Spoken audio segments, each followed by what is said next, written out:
But guess what, children? Just because you don't understand, just because there's no proof, doesn't mean you shouldn't fear it, or doesn't mean you shouldn't give it its due respect or give it its wide berth. Trench Crusade lore. Who are the court of the seven-headed serpent? So I guess we're looking at the quote-unquote bad guys now. There's a quote that's always stuck with me, for it is true, but not in the way people imagine it is. It's quite likely you've heard it before. Power tends to corrupt. Yep. Absolute power Corrupts absolutely. A very true saying, but many will think it means that power changes you to become corrupt. But the truth is, power shows you what a man is really like. I suppose I've seen a copy of the Satanic Bible before, but I didn't actually have the balls to open it. But the people that have opened it, or the people have read the Satanic Bible, simply said that it was simply the Bible in reverse. That was it. But then again, I'd never know, alright? This is not first-hand information. I suppose a more accurate quote would be something along the lines of power reveals one's true nature. I'm so sorry. I mean, there is this film As Above, So Below. So basically, hell just mirrors heaven, or hell just simply mirrors earth, or basically a worse version of earth. Like, everything's upside down or right side up, or however you may call it. It's basically a mirror image, left to right, right to right is left, something like that. Check this out, right? According to the study of demonology, when Satan was cast out of paradise, word was, or the study provided, that hell was already occupied when they got there, and they actually had to fight for their place or to make it their own kingdom. So check this out, right? Was it 9 marquises of hell, or was it a dozen marquises of hell? Because check this out, the reason they came up with that study, or the study went in that direction, because the term marquis refers to a march or the count of a borderland. So it has a very militaristic connotation, in a sense that count, his main job is to protect borders. So the main question with regards to that particular study is, what exactly lies beyond hell's borders? But I'm arguing semantics at this point. Yep, semantics, power. Is that humans are, by our very nature, flawed. There is good and evil in all of us, and it is up to us to measure them correctly. Yet demons are not like us. Besides from the fact they are evil incarnate, they don't really play by the same rules we do. They are not corrupted by power. They are corruption and power. The very embodiment of both in full. But I think you know what a demon is at this point. And it's quite fortunate for us that we will never meet a true one. A whole demon, so to speak, cannot step foot on Earth. Our world is forever blocked from them. But we are not, however, safe from their ill. So, based on the lore that we've seen, it was the corrupt Templars who actually opened the gates, so they actually managed to come into our world. As we fight hell in its many branches, we will come across those working directly for demonkind, and those who have begun their climb to the top. Those who serve as grunts on the front lines in hopes to be seen as true demon lords. They are known as the Court of the Seven-Headed Serpent. So there's a hierarchy, and these demons are fighting for a spot in the said hierarchy. I noticed he has a very narrow or a very straightforward interpretation that they are evil incarnate, blah blah blah blah. I mean, we could all see that in the Bible and everything. But check this out, right? In the film Ne Nombre de Dios, or No News from God, I think Penelope Cruz and Benicio del Toro was in it. I forgot the name of the other actress. But anyways, it was simply a battle between heaven and hell. And apparently there was some sort of a coup brewing in hell. And Satan, or the leader of hell, which was played by Gael Garcia Bernal, he was trying to stamp out this rebellion or this coup. And the way they're going to stamp it out, or to keep the balance, is to basically save the soul of this boxer played by Benicio del Toro. I honestly can't remember. I mean, it was so old. I honestly still have a VCD copy. DVDs didn't exist yet. But anyways, check this out, right? The way they described each other, the angels in heaven, when they were discussing what was going on in hell, they refer to these demons as their rebels. Whereas the demons, when Satan was talking to his fellow demons, the way they described the angels in heaven, they were their cousins. So that's a very interesting parallel. What exactly these people or what exactly these entities are to each other.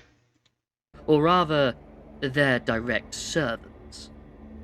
In the past, when the Interesting. gates to hell first opened, in fact, way before even that, these were the only standing fighting force for hell. And for that reason, they have perfectly adapted to fight their greatest foe, each other. Despite all of our fears of them, and all of their wants to invade Earth and ruin this realm, they are still going to kill each other more than they do us. Oh, there we go. Wait, there's something. I mean, there was a coup brewing in Nombre de Dios, or No News from God. I mean, the key thing was with regards to the biblical story of to the stories in the Bible is that it was a rebellion in the first place, and you know what they say about cheating, or going into a relationship with a cheater, you expect them to cheat on you. So there's something there that very orc-like, very orc-like in a sense that they follow strength. Okay, got it. I'll take it a step further and give you quite the chilling thought. Some would say that if they stopped fighting each other, if every branch of the seven-headed serpent started to work together to face their united foe, they would wipe us out in no time at all. Yep. So if they stop politicking, they just focus their energies and almost. I've been reading up on these writing prompts where humans are orcs. Basically humans are space races or whatever.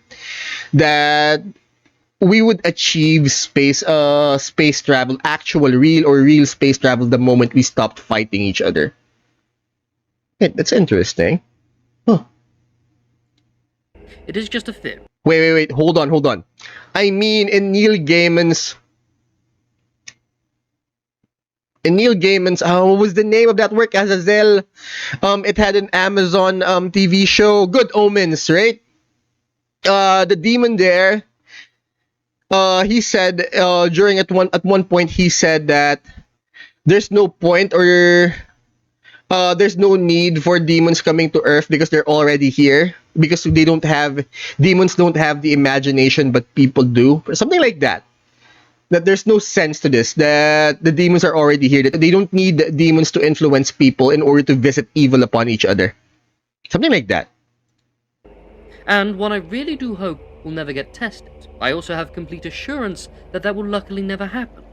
For war, betrayal, and instability is within a demon's very nature.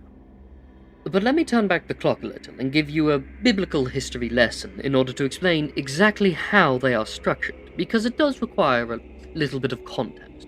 Alright, we're getting into the hierarchy now. I would like to state that I will not be saying the true names of demon lords and devils. I will be discussing with a few exceptions, because there is some truth to the idea that speaking a name gives it power. Exactly. So I shall be avoiding their names and sticking to titles for the most part. Let me begin with how they were created. For devils are in truth fallen angels who rebelled against God. This is often known as the first rebellion by them, and they are quite proud of it, despite the fact they lost and were cast down into hell, a domain they took control of immediately in hopes that they could prepare for the war's renewal. They set up their current political structure in the foul iron city of Dis, where the most powerful archdevils of each sin rule over said sin, and are one of the heads of the Serpent. This structure is ever-changing. As often a head is overthrown, you could actually tell that the Ashspawn actually gives reverence to this in a sense that he's afraid to actually mention these names. He who shall not be named, Voldemort. But guess what, children? Just because you don't understand, just because there's no proof, doesn't mean you shouldn't fear it, or doesn't mean you shouldn't give it its due respect or give it its wide berth.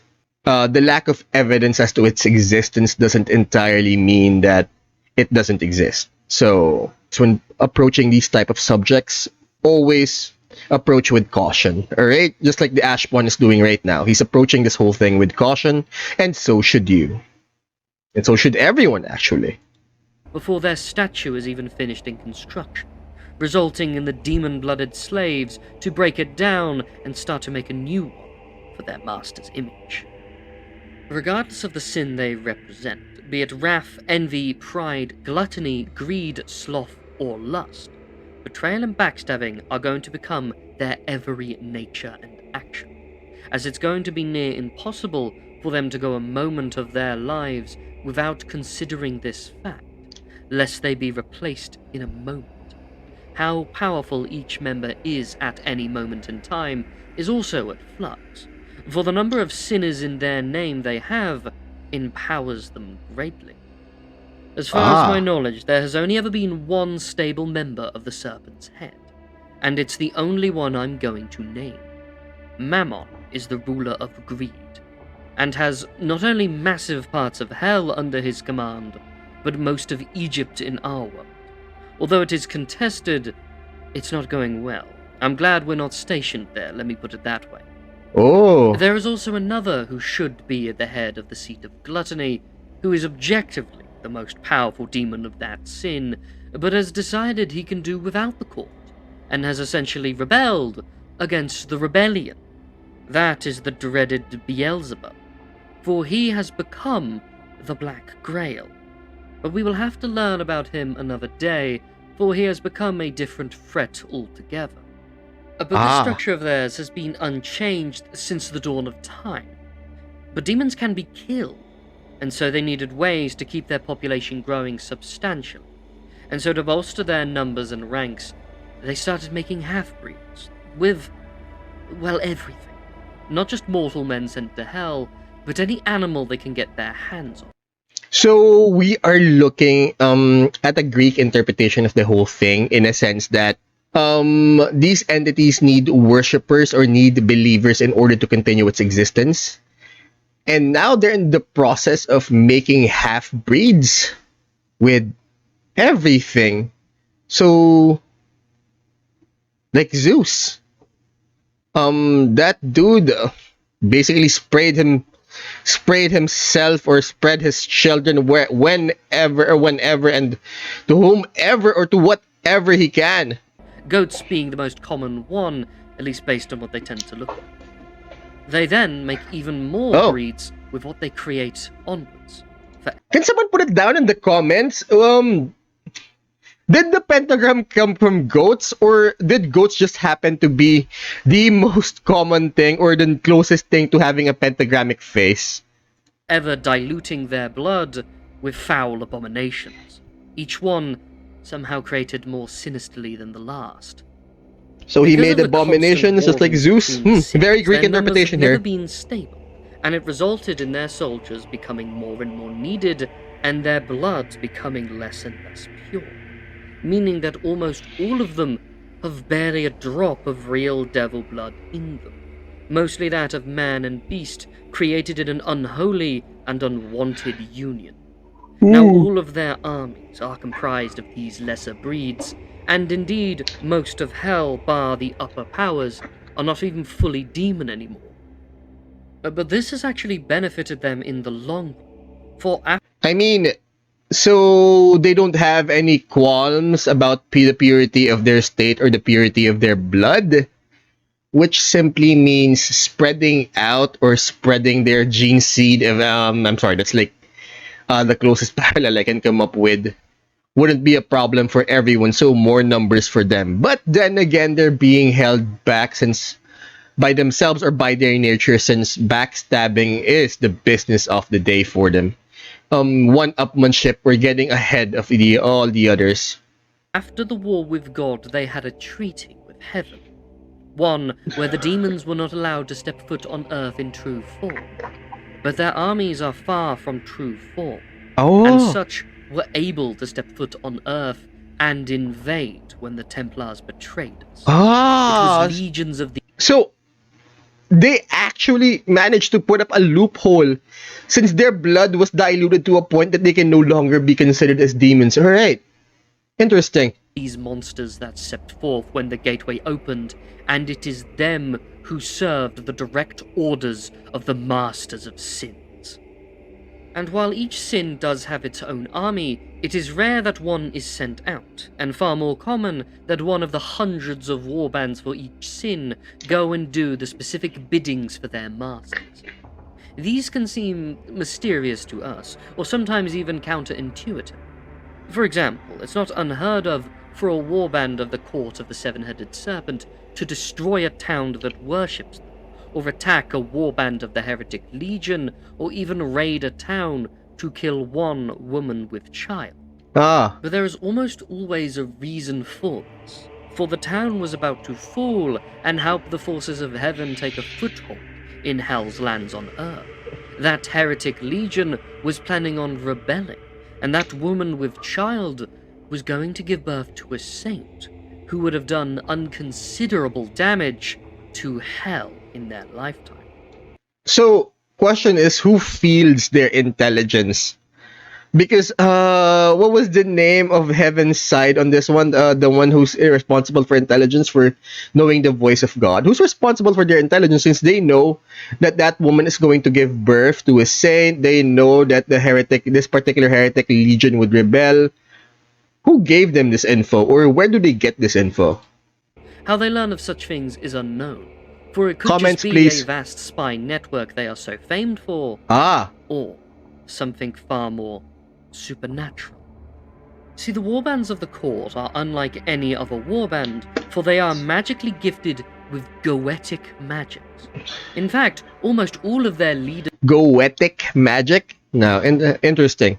and elite units have some capability of casting these dreaded and powerful spells.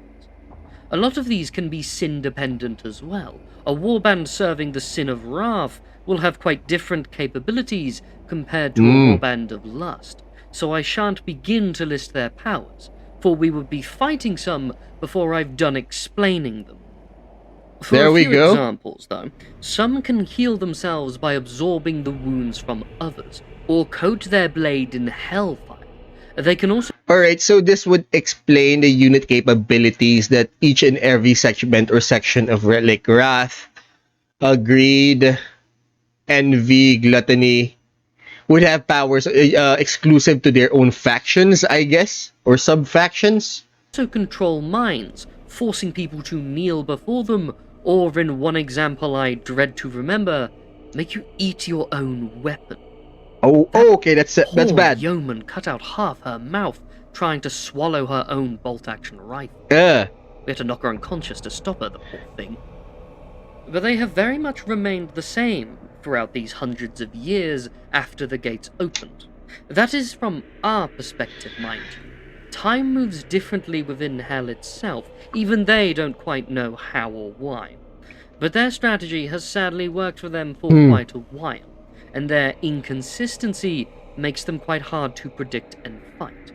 For an example of this, they have no set leader, for several types of demons can rule a warband, and I wouldn't be surprised that even within a warband they have scheming and fighting each other for the spot of leader.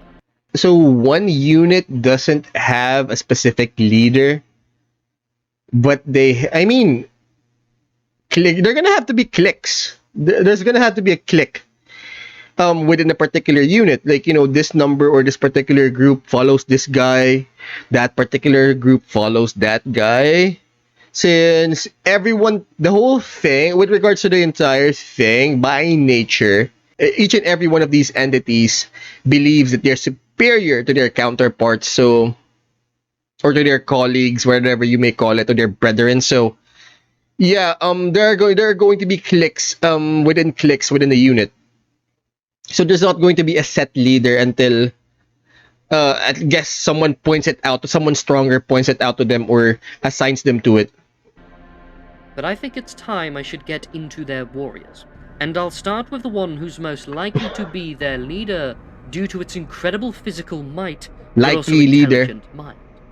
That of the Praetor, dreadful magisters of hell, The a winged, Praetor. hulking titan of deformed flesh and muscle, often armed with foul infernal blades and Ah. capable of several goetic powers and spells, often in charge of their own fiefdom of land in hell. Well, definitely If a warband has one of terrifying. them, they are far more likely to be the leader of it, for the reasons I just said, but also because of their blood, for they have a lot more demonic blood within them than any other type you'll find in their warband, making them considered worthy enough to lordship, as I said before. Ah, okay. In fact, some have even... So their blood isn't as diluted, so that makes them fit for leadership? Huh. Okay, so we could have been wrong with regards that they had no qualms regarding purity of blood. been given the gift of dark apotheosis, where their mortal aspects are stripped away, making them fully demon again, Wow. and whole as they see it. This does, however, make them unable to return. Wait, that creates a conundrum, right? Since demons aren't allowed outside, that's the loophole that these things can no longer be considered as demons, therefore they're free to roam the earth or something. But if that makes him a whole demon, he shouldn't be allowed outside then. Return to Earth. But I'm sure they wouldn't care about this, Ah. for instead of leading a warband, they just command them from the shadows. Oh. Because of this, they fight much harder, hoping that they can prove themselves and raise to the stature above their minions. Although Okay. you probably would not be surprised to hear that this almost never happens, as demons don't really keep their word, and it's not unheard why of for should even they? a praetor to be disposed of once they outlive their usefulness. But don't think this makes them anything other than the most dreaded of their number. If we encounter a warband of the court that has a praetor, they should be your number one target. Do you understand? Good. Now, as another fun fact for you, when a praetor is... Alright, so praetor equals priority target on the boards. Alright, boys and girls. There's a tip right there by the Ashspawn. born, they have 4 faces, matching the features of their angelic progenitors. The human-like face of each praetor is then ripped away at birth by midwives of living, Ow. both to scorn their divine heritage and to mock the Trinity, leaving them with 3 faces, each capable of independent thought and speech. And it's... I mean, of course they're going to do child mutilation. Why the fuck not? Thank you for watching, guys. Now, if you want me to check out other stories here on YouTube, please let me know in the comments. We upload every Monday, Wednesday, and Friday at 12 p.m. Eastern Standard. Please like, share, subscribe, do the whole notification button thing to help me out with the algo. And don't forget to check out our Twitch channel where you can catch me do this live. Now, class dismissed.